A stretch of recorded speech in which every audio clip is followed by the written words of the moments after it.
கச்சத்தீவை எந்த காரணம் கொண்டும் விட்டுத்தரப்போவது இல்லை என இலங்கை அதிபர் அனுரகுமார திசாநாயக்க தெரிவித்துள்ளார்.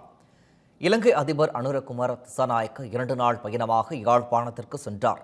அங்குள்ள மயிலிட்டி துறைமுகத்தில் வளர்ச்சிப் பணிகளை தொடங்கி வைத்த அவர் யாழ்ப்பாணத்தில் சர்வதேச கிரிக்கெட் மைதானம் அமைப்பதற்கும் அடிக்கல் நாட்டினார்.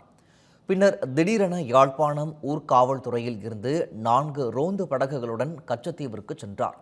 1 மணி நேரத்திற்கு மேலாக கச்சத்தீவை சுற்றி பார்த்த அவர் அங்குள்ள மீனவ மக்களுடன் கலந்துரையாடினார். முன்னதாக யாழ்ப்பாணத்தில் பேசிய அதிபர் மக்கள் நலனுக்காக கச்சத்தீவை பாதுகாக்கும் பொறுப்பை நிறைவேற்றுவேன் என்றும் எந்த செல்வாக்கிற்கும் அடிபணிய மாட்டேன் எனவும் உறுதிபட தெரிவித்துள்ளார். கச்சத்தீவு தீபத்தை கேந்திர விசால සංවාදයක් ඇති වී තිබෙනවා. கச்சத்தீவு அதை மையமாக கொண்டு ஒரு கருத்தாடல் இடம்பெற்று வருகிறது. අපේ භූමිය.